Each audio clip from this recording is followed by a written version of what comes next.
Okay friends, today I'm going to do a quick review of these two different products here.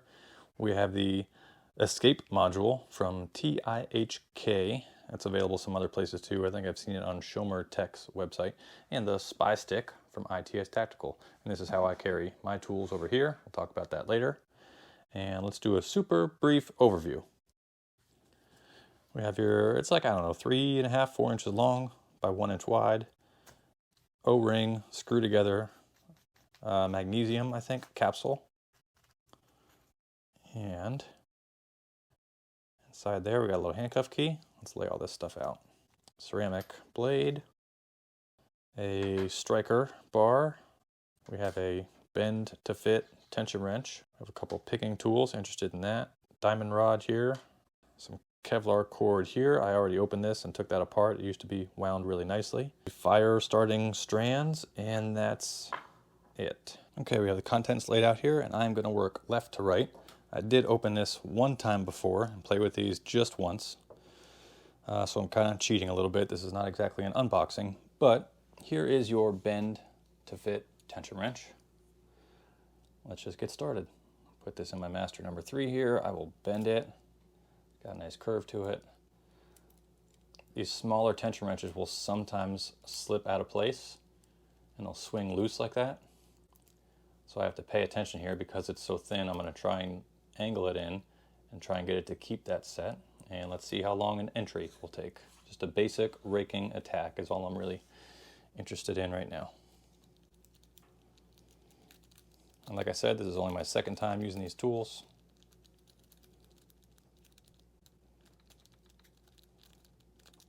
And lost the set. Okay. Let's try again with the tension wrench.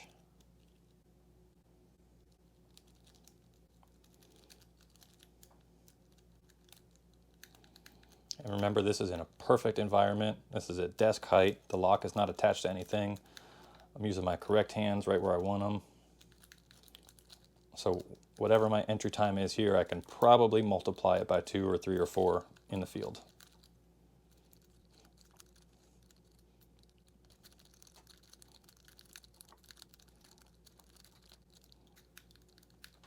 I have done this before. I did it just yesterday when I opened this for the first time. But this is real life. Sometimes these things happen.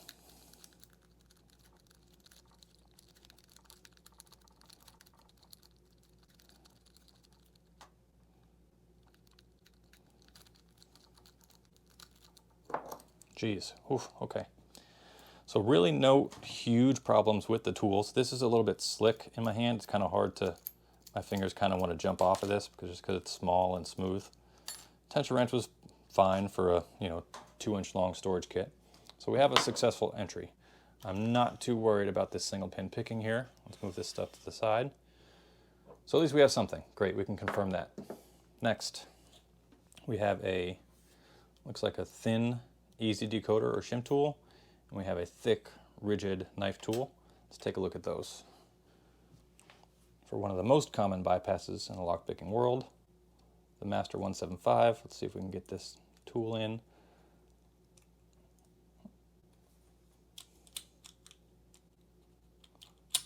There we go, successful entry, no big deal. These are always very delicate from everywhere that I get them, but so far Sparrows has what they call the Ultra Decoder, which is just slightly thicker than this and a little bit more rigid and reliable and won't break as easy. Okay, moving on. I don't know which one of these. Oh, boom, that one. I usually can only get one of these locks to open with this shove knife bypass, but let's try out the rest of them. Nope. Nope. And again, I don't know if this is a problem with the tool or a problem with me or a problem with these locks having slightly different internals. Nope. But these things happen in the field too, where you think a bypass will work and it doesn't. Whether it's the lock or the tool or the user. Cool, so we got at least one good opening with that. It's nice and sharp, nice and rigid, just fine. Next we have handcuffs. I'm told there is a handcuff shim in this kit. I think it might be this, but if you look close, you might be able to see there's some little saw marks on here. I tried it the other day for a shim attack and I didn't get it to work, but these are single locked, so let's go ahead and give it a try. I can get it into the opening here.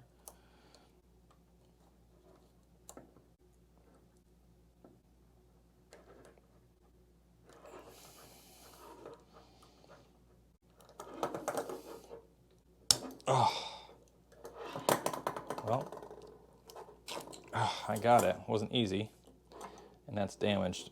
I could do with this being slightly thinner, and I don't know why those little saw marks are on there. I don't know what you'll be sawing with this, but it is what it is. Okay, great. We got an entry with it. That's all I really wanted. This little guy. Okay, you have to be careful with these. This seems like it's a little bit more of a rigid plastic piece, but all handcuff keys are not universal, contrary to what marketing will tell you. So first we're going to see if it even fits in the keyway, which it does. Oh God, those ridges kind of bite into my hand, and that's really small. And it's kind of sticky in the keyway there. All right, it's all the way in. We twist, and we get an opening. But this is kind of stuck in the open position now. Let's see. Oh man, that's tricky. If this were double locked, now it's double locked. Is this handcuff key strong enough? Because that double lock is sometimes difficult to undo. I think we got it, I'm not sure. Yeah, we got it. Now I'll go all the way back around the original direction, and we're open. Just for fun, let's try that same thing on a set of peerless cuffs. So this is single locked. Oh, let's go ahead and use this shim tool here. It looks like it fits. And it goes in, and it goes out. Okay, good, cool. So not too thick for the peerless cuffs. Let's try a handcuff key entry. Key is all the way in. It's kind of sticky in there. I'm going to rotate. Oh, shit. Oh, man, that's tough. Oh, all right, got a little bit of motion. Oh, fuck.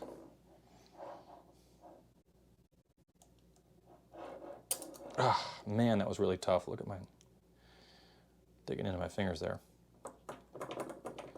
Let's see if we can just get that double lock to pop open. First, I'll double lock it. And we'll see if we can undo that. Let's just watch that button there. Yep, looks like we got it. Whew, here we go again. Oh, okay, got it. Man, that was tough. So when you sacrifice one characteristic of a tool, or when you increase one characteristic of a tool, sometimes you sacrifice other characteristics. These tiny handcuff keys, just because you have them on you doesn't mean you're prepared. Especially when you're using things like hinge cuffs or rigid cuffs, it is really hard to get this key to reach into the keyway with your hands. Sometimes your fingers just don't have the reach, and even if you have the reach and you have the key in the keyway, sometimes because of the position of your hands, you just don't have enough force to get it to turn. You saw I had to really crimp down at the right spot of my hands and really twist that. So it's an option, but just because you have a tool doesn't mean you're prepared. I'm going to use just a basic zip tie. So this is not law enforcement grade. This is like for garbage bags and cables. Like this is just a simple, lightweight, medium weight zip tie from your local hardware store.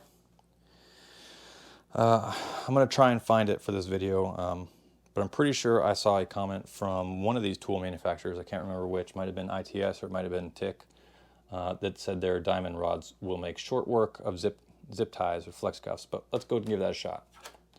So remember, this is a perfect scenario.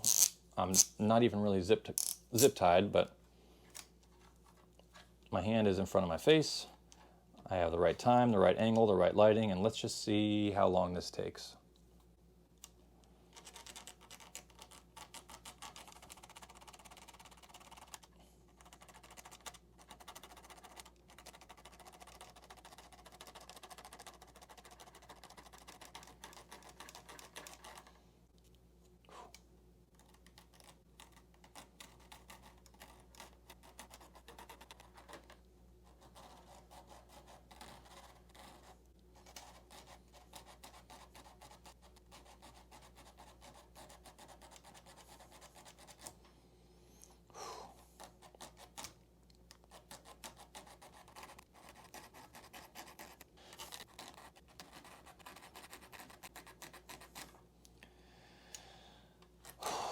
Not even halfway yet.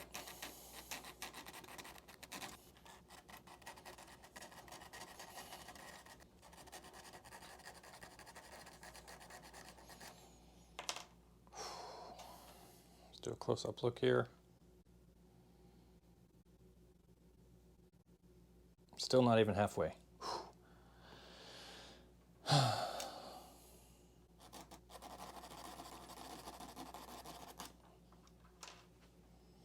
Okay, making progress. I did this yesterday. I know that eventually this will go all the way through.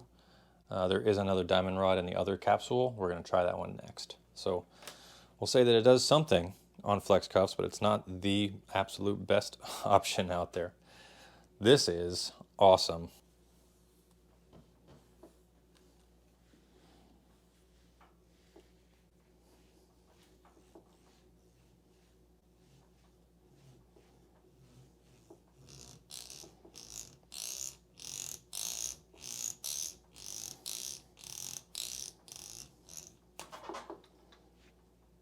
All right, made absolute short work of that.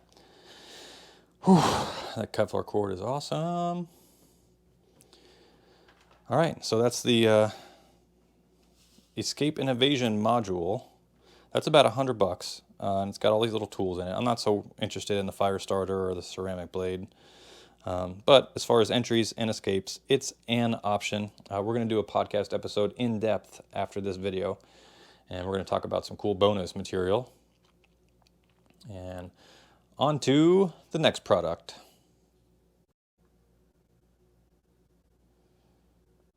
Okay, the Spie Stick from Uncensored Tactical.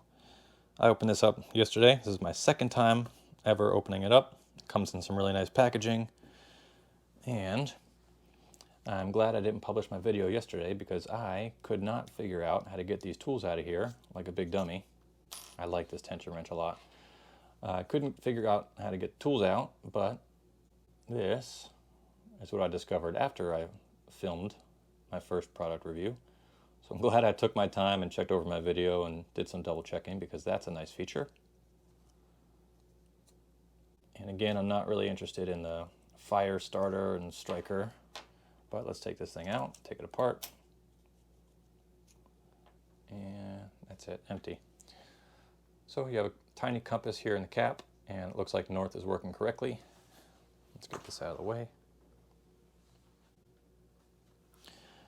All right. Things I'm interested in, left to right. Lock picking and raking right there. Gonna have a bypass tool right here. Don't really care about the fire stuff.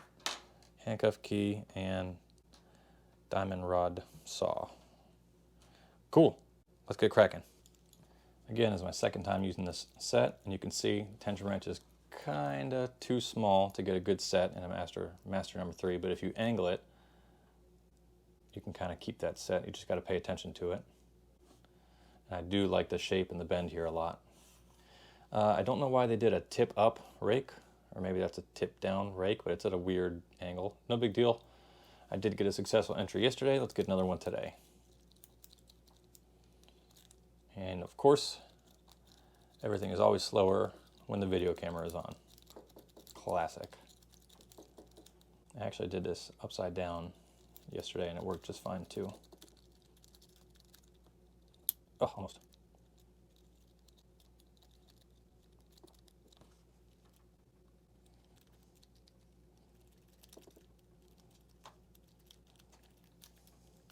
There we go.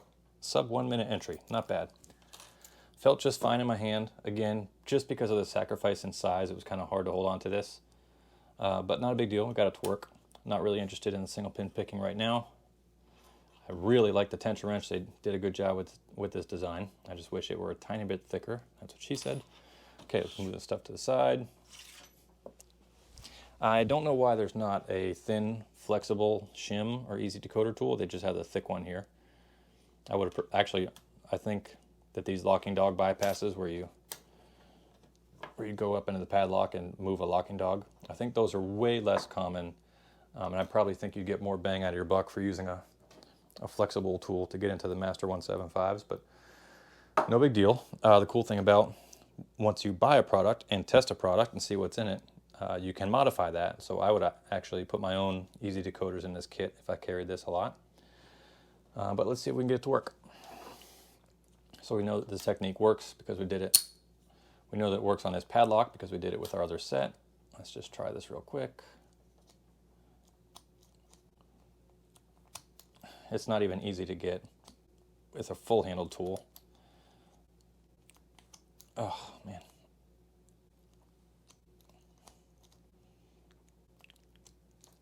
That's tough. Oh, okay, got it. Cool. So we have a successful entry with it. Again, I much rather would have preferred an easy decoder, but no big deal. I can always add that on my own. Moving on to restraint escapes. So I don't, unless I am missing something, there is not a handcuff shim in this kit. They do have a handcuff key. They do have this diamond rod that's a little smaller than the one from the other kit. So this one's really small from the Spie Stick. I've tried this on the flex cuffs and it bites into my finger a little bit harder because it's so small. But again, all handcuff keys are not created equal. They're not universal. This one, just from one use yesterday on the Smith & Wessons and one use on the Peerless, the flag on this one, I don't know if you can see it. I'll try and hold it close here, but I'm trying to hold this perfectly perpendicular to the floor, and this flag is kind of leaning over to the right a little bit. Not really a fault in the product. You just, again, you need to be aware. If you're substituting plastic for metal, you lose some of that rigidity. So not a complaint, but yeah, that looks much better. You can probably see it there. How far that flag is turned to the side. So sometimes with multiple uses, you need to be aware of this before you rely on tools in the field. With multiple uses, these flags will break off, and sometimes that could jam the mechanism inside your handcuffs. But let's see if we can get another nice, gentle, easy opening. So the first step is just to see if the tool fits in the keyway, and it does, much better than the other kit. Do a single locked entry. I'll gently turn. Oh boy. Oh. Yeah, it's not great.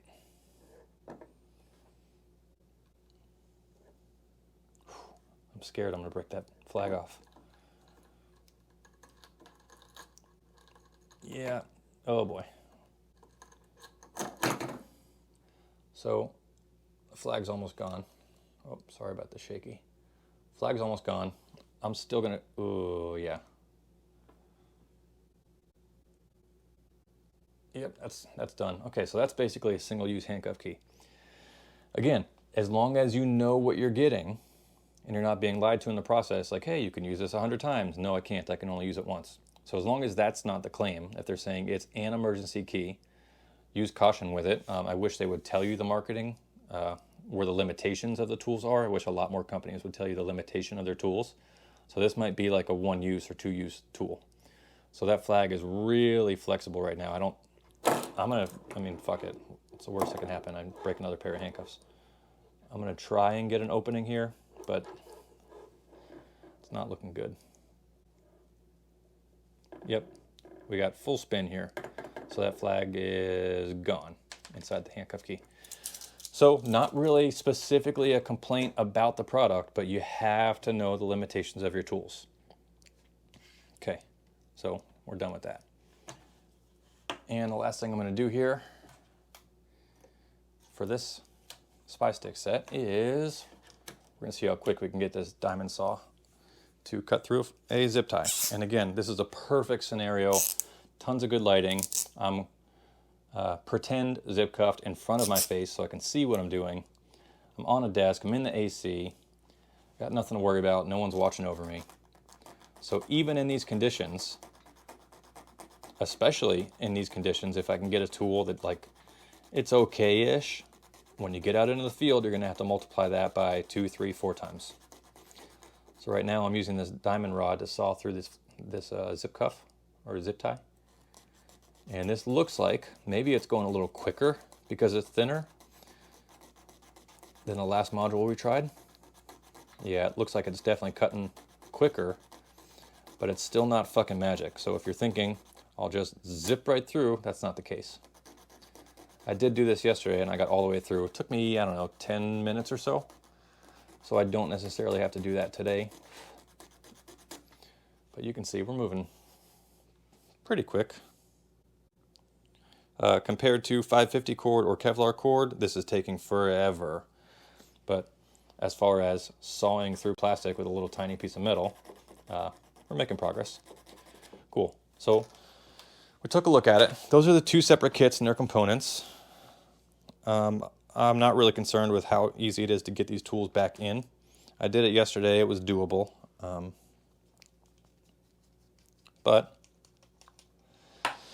the point is, the main focus of this video, besides just a nice, easy, light product review, was I want you to be aware when you buy escape and entry tools. I want you to be aware of what the marketing does say the tool is for and what it can do, and also be aware of what the marketing doesn't say, like the limitations of the tools. That's all. So again, not really a slight on either of these products, but we are going to go in depth on a podcast episode. By the time this video airs, the podcast episode should probably be up on uncensoredtactical.com. And we're also going to do, like I said earlier, some bonus features and talking about making your own toolkits and customizing them, and maybe an honorable mention here and there of some other tools that are similar to these setups. And again, we're going to go over some really cool insider information with some of these tools. So stick around. Share this video if you enjoyed it, and be sure to check out the podcast. Again, I can't cover everything in a video like this, and video editing takes me about 3 or 4 times as long as podcast editing, so we're going to go long format on the show. Thanks so much for checking us out. We will see you on the next one.